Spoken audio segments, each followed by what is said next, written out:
반갑습니다. 더 낙찰TV 류 여성입니다.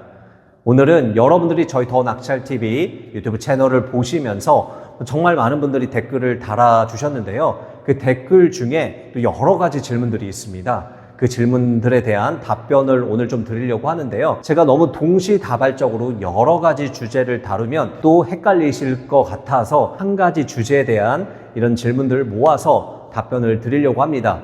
그 중에서 가장 많은 분들이 이렇게 질문을 주신 일시적 1가구 2주택 비과세 혜택에 대해서 제가 몇 가지 질문을 이렇게 뽑아서 답변을 드리도록 하겠습니다. 사실 요즘 같은 시기에는요, 아파트를 보시는 분들은 단기로 낙찰받고 매도하고 하시는 것보다는 이런 일시적 1가구 2주택 혜택을 잘 활용하셔서 투자하는 게 훨씬 더 큰 수익으로 이어질 수 있습니다. 사실 우리나라는요, 이 부동산 그리고 세금하고 동떨어져서 생각할 수가 없습니다. 너무 밀접한 관계가 있죠. 세금 전체를 보시면 어때요? 취득한다라고 취득세 내라고 하죠. 보유했다고 재산세랑 종부세 내려요. 그리고 양도하면요, 양도했으니까 양도세 내려요. 양도 안 하고 임대하면요, 임대에서 소득 발생했다고 임대소득세를 내래요. 정말 세금 많이 냅니다. 그쵸? 이 세금 부분은 저희가 어쩔 수 없고, 다만 이 세금에 대해서 어떤 세금이 있고 또 어떻게 하면 잘 절세할 수 있는지 전략을 잘 짜서 투자를 하시는 게 실질적이고 현실적인 여러분들의 수익에 큰 영향을 끼칩니다. 예를 들어서요, 3억의 집을 하나 샀다라고 가정을 할게요. 그리고 2년이든 3년 후에 6억 5천에 매도를 한다라고 가정할게요. 3억 5천 양도 차익이 났죠. 만약에 비과세 혜택을 못 받는다라고 하면, 그리고 2년 이상 됐다라고 하면 이 양도 과세 표준에 의해서 세율이 정해집니다. 그리고 이렇게 공제가 일부 되죠. 만약에 저희가 봤던 물건이 3억 5천 정도 과세 표준 잡힌다라고 가정을 할게요. 그럼 세율이 얼마예요? 40%죠. 40%. 그럼 3억 5천에 40%를 곱해주고, 그리고 공제금액 2,594만 원을 빼주면 세금이 얼마가 나와요? 1억 1,406만 원. 1억 1,400만 원이 세금으로 나갑니다. 어때요? 마음 아프죠? 그렇죠? 열심히 잘 투자해서 3억 5천이라는 돈을 벌었는데 1억 1,400만 원을 세금으로 내야 됩니다. 얼마나 가슴이 아픕니까? 하지만 비과세 혜택을 이용을 하면요, 어때요? 1억 1,400만 원 세금 없이 3억 5천만 원이 오롯이 나의 수익이 되는 겁니다. 굉장히 크죠? 그래서 일시적 1가구 2주택 이 개념을 명확하게 알고 제대로 투자하시면 훨씬 더 큰 수익이 된다라고 말씀을 드리는 겁니다. 이미 지난 영상에서 일시적 1가구 2주택에 대해서 충분히 설명이 됐을 텐데, 자, 오늘 또 헷갈리실 수도 있으니까 제가 가볍게 또 개념에 대해서 설명을 하고 넘어갈게요. 자, 우선 개념은 이렇게 보시면 돼요. 우리가 1주택제 살다가 다른 주택으로 이사를 갈 수가 있잖아요. 우리가 이사를 가야 기존에 살고 있는 주택을 매도할 수 있는데, 그렇게 되면 어떻게 돼요? 일시적으로 2주택자가 됩니다. 2주택자가 된 후에 매도하면 어떻게 돼요? 2주택자로서 세금을 내야 되잖아요. 얼마나 안타깝습니까? 그쵸? 그래서 이 일시적으로 2주택자여야 돼도 이런 상황이라고 하면 1주택자의 세금을 적용해준다 라고 나온 세법이 일시적 1가구 2주택 비과세 혜택입니다. 하지만 이 비과세 조건을 받으려고 하면요, 3가지 조건이 필요합니다. 첫 번째는 종전주택 취득 후 1년 이상 경과해야 돼요. 내가 1주택자였다가 다른 주택 살 때 1년이 경과된 다음에 사야 됩니다. 두 번째는요, 종전주택을 2년 동안 보유를 해야 돼요. 2년 동안. 하지만 취득 당시에 조정지역이었다라고 하면요, 2년 보유뿐만 아니라 2년 거주도 해야 됩니다. 세 번째는요, 신규 주택을 취득했다라고 하면 종전주택을 3년 이내 매도를 해야 됩니다. 네, 여러분들의 이해를 돕기 위해서 다시 한번 예를 들어서 설명을 드리겠습니다. 기존에 인천에서 집을 살고 있었습니다. 우리 강 PD님이 인천에서 집을 살고 있는데 이 주택을 이제 매도를 하고 서울에 신규 주택을 구해서 이사 간다라고 가정을 할게요. 예를 들어 2023년 1월 20일 날 이 인천에 있는 A주택을 취득을 했습니다.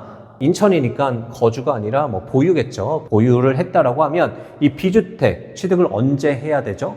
A주택을 취득한 지 1년 후에 취득을 해야 됩니다. 그럼 적어도 24년 1월 20일 이후에 취득을 해야겠죠. 그래야 조건이 맞죠. 그리고 B주택을 취득을 했으면 이 A주택은 언제 매도를 해야 돼요? 최소 A주택을 취득한 지 2년이 경과된 이후에 취득을 해야 되는 거죠. 23년 1월 20일 날 취득을 했으니까 언제 매도하면 좋아요? 25년 1월 20일 이후에 매도를 해야 되죠. 근데 무조건 이후에 매도를 하면 되나요? 아니죠. 이 B주택을 취득하고 나서 3년 이내 매도를 해야 됩니다. 3년. 그럼 언제까지 매도할 수 있어요? 24년 1월 20일 날 만약에 취득을 했다라고 하면요. 25, 26, 27년. 27년 1월 20일까지 매도를 해야 되는 거죠. 25년 1월 20일에서 27년 1월 20일 사이에 매도를 해야 두 주택 모두 비과세 혜택을 받을 수 있는 겁니다. 네, 이해되시죠? 그래서 이게 계속 진행을 하게 된다라고 하면 어떻게 돼요? 이걸로도 투자가 가능하다라고 말씀을 드렸죠. 그래서 이렇게 되는 거죠. A주택을 취득을 했으면 1년 후에 B주택 취득을 하고요. B주택 취득한 후에 A주택 2년이 경과된 시점에 A주택 매도를 하고요. A주택 매도했으면 B주택 취득하고 나서 1년 경과 후에 또 C주택을 취득을 하고요. C주택 취득을 했으면 B주택은 언제 매도해요? 이거를 취득한 지 2년이 경과된 후에 또 매도를 하고, 매도를 했으면 C주택을 취득한 후에 D주택 1년 후에 뭐 이런 식으로 하게 되면 사고팔고 1년마다 사고팔고가 되죠. 이러면서 비과세 혜택을 받으면서 세금도 안 내고 계속해서 시세 차익을 오롯이 내 것으로 가져갈 수 있다라고 말씀을 드렸죠. 여기까지 이해되시죠? 네, 여기까지 일시적 1가구 2주택 비과세 투자에 대한 개념이었습니다. 이렇게 좀 말씀드리고 이제 질문 하나씩 좀 보도록 할게요. 첫 번째 질문이 이겁니다. 이거는 질문을 한참 전에 달아주셨는데 제가 너무 늦게 발견해가지고 답변을 좀 늦게 드리긴 했거든요. 그래서 이것도 같이 보면 좋을 것 같아요. 왜냐면 2주택자이시고요. 나중에 산 B 한 개를 팔아서 1주택자가 된 다음에 그다음에 경매로 한 개를 낙찰받으면 A를 3년 이내 매도한다고 하면 1가구 2주택 혜택이 가능할까요? 라는 질문이었습니다. 2주택자였어요. 2주택자. 그럼 2주택자가 1가구 2주택 혜택을 받으려고 하면 어떻게 하면 좋을지 같이 보면 좋을 것 같아서 이 질문을 선택을 좀 했고요. 우선 답변을 드리기 전에 이렇게 좀 보셔야 될 것 같아요. 내가 주택이 2개 가지고 있다. 어쨌든 2주택자니까 주택 둘 중에 뭘 팔든 하나는 어때요? 과세가 되죠. 일반 과세가 됩니다. 하지만 어떤 걸 먼저 파는 게 좋을까요? 사실은 이거는 언제 취득했는지, 아니면 조정 지역에 있는지, 비조정 지역에 있는지, 아니면 양도 차익은 얼마가 되는지에 따라서 좀 달라질 수는 있습니다. 하지만 일반적으로 조건이 같다라고 하면 둘 중에 양도 차익이 적은 것부터 파시면 돼요. 양도 차익이 적은 것부터 파시면 어떻게 돼요? 이제 1주택자가 되는 거죠. 그러면 1주택자가 되었으면 언제 새로운 주택을 살 수 있을까요? 이게 예전이라고 하면요. 어떻게 되죠? B주택을 매도하고 나서 1주택자가 된 시점부터 기산을 합니다. 하지만 이게 22년 5월 10일 이후로 법이 바뀌었습니다. 그래서 1주택자가 된 이유가 아니라 둘 중에 하나, A주택을 취득한 일로부터 기산을 합니다. 그럼 만약에 내가 A주택을 취득한 지 1년이 넘었다라고 하면 B주택을 매도하고 C주택을 다시 매수해도 되겠죠. 낙찰을 받거나 매수하면 1가구 2주택 비과세 혜택을 받을 수 있는 겁니다. 이런 관점에서 보시면 되고, 질문을 다시 돌아와서 이분이 일단은 주택을 2개 가지고 계세요. 근데 A를 3년 전에 취득을 했대요. B는 언젠지 모르겠어요. 하지만 B주택을 먼저 매도를 하시겠대요. 아마 이게 더 양도 차익이 적은 모양입니다. B주택을 매도를 하고요. 그러면 C주택 낙찰을 받으면 어떻게 돼요? 이게 3년 전에 취득을 했기 때문에 바로 낙찰받아도 전혀 문제가 없죠. 1년이 지났으니까. 그렇게 되면 A주택을 C주택 낙찰받고 3년 이내 팔면 어떻게 돼요? 일시적 1가구 2주택 혜택이 가능합니다. 네, 가능하세요. 이렇게 하시면 됩니다. 좀 답변이 됐을까요? 네. 그리고 두 번째 질문 넘어가 볼게요. 두 번째는요. 일시적 1가구 2주택으로 계속 돌리려고 하면 한 주택에 계속 거주 못하고 2년마다 이사를 가야 되는 건가요? 라는 질문입니다. 어떻게 하면 되죠? 이사를 갈 수밖에 없습니다. A주택에 살고 계시다라고 하면요. B주택을 취득했으면 결국 A주택을 매도를 해야 되니까 B주택으로 이사 갈 수밖에 없고요. 그쵸? 그리고 A주택 매도를 하고 C주택을 취득을 하게 되면 다시 B주택을 어떻게 해야 돼요? 매도해야겠죠. 매도하면 다시 이사를 갈 수밖에 없고, 그리고 C주택을 취득하고 매도를 하면 다시 또 2년마다 이사를 갈 수밖에 없는 상황이네요. 그쵸? 네, 이건 이사를 갈 수밖에 없는데 A주택에 굳이 실거주를 하지 않으셔도 된다라고 하면요. 저 같으면 다른 주택에 전세나 아니면 월세를 살 것 같아요. 월세를. 왜냐면 이 주택이 조정지역에 있다라고 하면 거주를 해야 되는데 조정지역이 아니라고 하면 거주를 할 필요가 있어요? 없어요? 거주를 할 필요가 없죠. 거주가 할 필요가 없으면 굳이 내가 투자하는 물건에 거주하지 않아도 되니까 임대살이를 하는 거죠. 좀 불편할 수도 있겠지만 그러면 2년마다 뭐 이사를 하지 않고 이 집에 계속 거주하면서 실제로 취득하고 매수하고 매도하는 물건은 계속해서 투자를 해 나갈 수 있는 거겠죠. 네, 이것도 방법입니다. 선택의 문제이긴 한데요. 저 같으면 차라리 2년마다 이사 가는 게 좀 쉽진 않잖아요. 그리고 이사 갈 때마다 그 지역에서 계속 이사 갈 건 아니잖아요. 그렇죠? 뭔가 중심지로 상급지로 계속해서 이동해 나가셔야 되니까 이렇게 사시는 게 더 낫지 않을까 생각해 봅니다. 네, 답이 좀 되셨을까요? 네, 다음 질문으로 넘어갈게요. 네, 공시가 1억 이상 한 채를 가지고 계시고요. 또 공시가 1억 미만 한 채 있을 때 A 매수 1년 이상이 되었다라고 하면 C를 매수하고 A를 1년 이후에 매도한다라고 하면 이것도 일시적 2주택에 해당하나요? 실제로는 3주택이나 공시가 1억 미만이 끼어 있을 경우입니다. 네, 이것도 설명을 좀 드릴게요.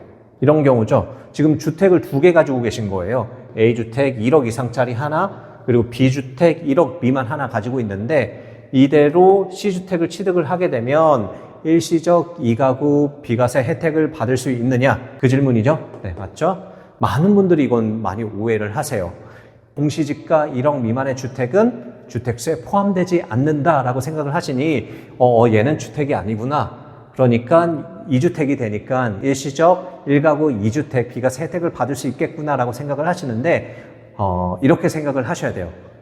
이게 나을 것 같네요. 이렇게 나눠서 보시면 좋을 것 같아요. 하나는 취득할 때, 그리고 보유할 때, 그리고 양도할 때. 공시지가 1억 미만 물건은요, 취득할 때는 주택수에 산정이 안 됩니다.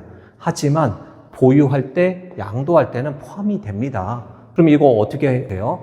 C주택 취득할 때는 B주택이 주택수에 산정이 안 되니까 취득세는 뭐 1.1에서 3% 적용이 되겠죠. 네, 2주택자인 것처럼 적용이 되지만 양도할 때는 어떻게 돼요? 양도할 때는 몇 주택이에요? 3주택이죠. 3주택이니까 당연히 일시적 1가구 2주택 비과세 혜택 적용은 못 받는다라고 생각을 하셔야 됩니다. 네, 그렇게 보셔야 돼요. 이해되셨죠? 네. 그리고 그 다음 질문이에요. 주택을 하나 가지고 계시고 또 오피스텔 하나를 보유 중이래요.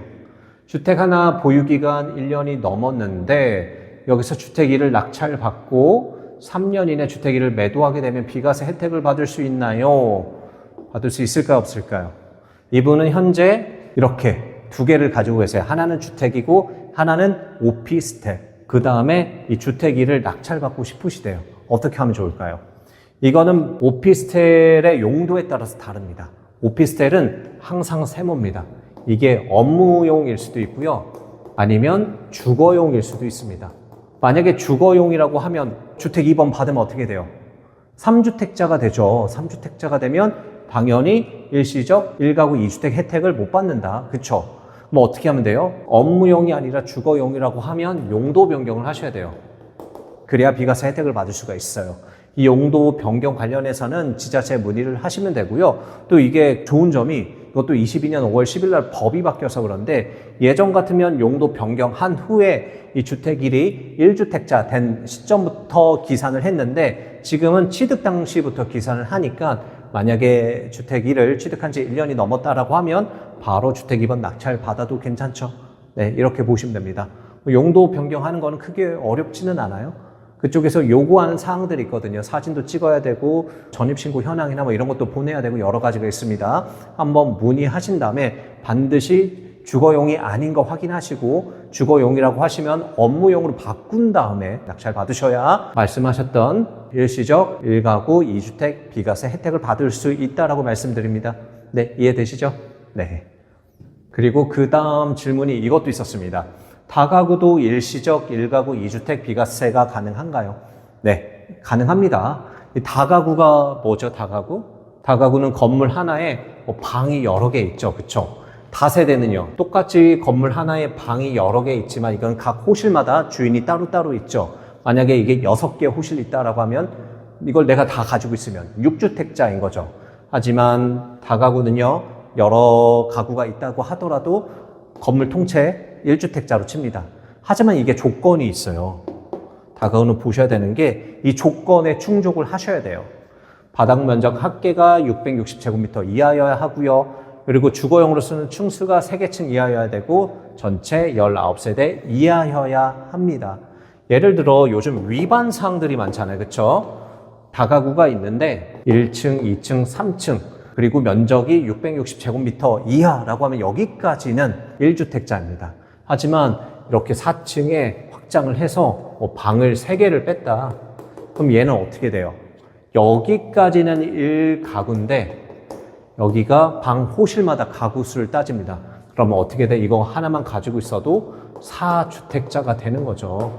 4주택자가 되면 당연히 어떻게 돼요? 1가구 2주택 비과세 혜택 안 됩니다. 안 돼요.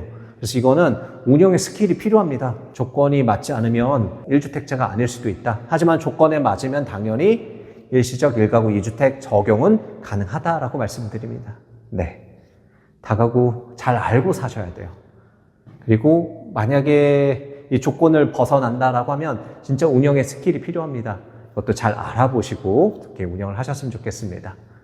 그리고 질문이 또 이게 있네요. 분양권이나 입주권을 취득하게 되면 어떻게 되나요? 어떻게 될까요?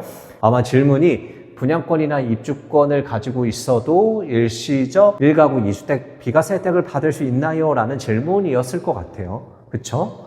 일단요, 분양권, 입주권은요, 주택수에 포함이 돼요? 포함되지 않아요? 네, 그것도 시기에 따라 틀립니다.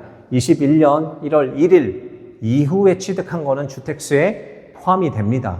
이제 취득 일자는 각각 기준에 따라 좀 다르긴 하는데 중요한 거는 취득한 분양권이나 입주권 모두 주택수에 포함이 된다라는 사실입니다. 그래서 이분이 1가구 주택을 가지고 있고 그 중간에 분양권을 취득했다라고 하면 첫 번째 가구 비과세 혜택 받으려면 어떻게 돼요? 분양권 계약을 하고 나서 3년 이내에 얘를 매도를 해야겠죠. 그쵸? 하지만 분양권 계약일 기준이기 때문에 분양을 하고 입주까지 3년이 넘게 걸릴 수도 있잖아요. 그쵸? 그럼 어떻게 돼요? 이 사람은 비과세 혜택을 못 받게 되겠죠. 안타깝잖아요. 이 경우에는 어떻게 하면 좋을까요? 이거는 저희가 신규 주택 특례라고 있습니다. 그래서 분양권을 취득을 하고 비주택 완공 후에 3년 이내에 입주를 하고 다만 전 세대원이 다 입주를 해야 됩니다. 입주를 하고 1년만 실거주를 한다라고 하면요. 이 A주택 매도할 때 3년이 넘어간다라고 하더라도 비과세 혜택 적용이 가능합니다. 네, 원래는 3년 이내 매도를 해야 되잖아요. 하지만 이 조건이 맞는다라고 하면 3년이 넘어가도 비과세 혜택이 가능하다라고 좀 말씀드립니다. 그리고 이게 마지막 질문이네요. 1주택자와 1분양권자가 혼인한 경우 비과세 적용이 되나요? 네, 이런 질문이었는데 남자분이 아마 A주택 취득을 하셨고 근데 이 여자분은 B주택 분양권을 가지고 계신 것 같아요. 두 분이 이제 결혼을 하시게 되면 비과세 혜택을 받을 수 있나요? 라는 질문인데요. 사실 이거는 혼인 특례가 있어서 만약에 이런 상황에서 두 분이 결혼하신다라고 하면 둘 중에 아무거나 5년 이내에 매도하게 되면 비과세 혜택이 가능합니다. 괜찮죠? 혹시 이것 때문에 결혼은 하되 혼인신고를 할까 말까 고민하시는 분들이 있다라고 하면 괜찮습니다. 혼인신고 하셔도 되고요. 결혼 정말 축하드립니다. 결혼하세요. 네, 그렇게 하시면 될 것 같습니다. 다음 질문은 없네요. 네, 여기까지 질문 주신 사항에 대해서 답변을 좀 드렸고요. 대신 이게 세금적인 부분이기 때문에 제가 대략적인 가이드에 대해서 좀 말씀드리긴 했는데 이게 개별적인 상황에 따라서 전혀 다를 수 있습니다. 그래서 바로 적용하지 마시고 실제로 여러분들이 뭐 투자를 하든 뭘 하든 간에 세무사와 상담은 반드시 하시는 게 좋습니다. 참 우리나라처럼 이 정치랑 부동산이랑 이렇게 밀접하게 관련이 있고 간섭하는 나라는 또 없을 것 같아요. 그래서 뭐 이 세금적인 부분에서 좀 아쉬운 게 많이 있죠. 다주택자에 대해서 뭐 취득세든 양도세든 보유세든 좀 완화가 됐으면 좋을 텐데 좀 그러긴 쉽지는 않은 것 같아요. 저희로서 지금 할 수 있는 거는 이 세금에 대해서 명확하게 알고 대처하는 수밖에 없는 것 같습니다. 그래서 오늘 또 영상 관련해서 또 세금 관련해서 궁금하신 게 있다라고 하시면요. 언제든지 댓글로 질문사항을 달아주시면 제가 이런 또 질문들을 모아서 이렇게 영상으로 답변을 드리도록 하겠습니다. 그리고 저희 더 낙찰TV 교육이 궁금하신 분들은요. 위에 연락처로 전화를 주시면 되고요. 저희 회원님들은 언제나 편하게 저희 쪽으로 질문을 주시고 답변을 받을 수 있죠. 평생 멘토링이 가능합니다. 네, 참고하셨으면 좋겠고 이렇게 마무리하도록 하겠습니다. 네, 수고하셨습니다. 감사합니다.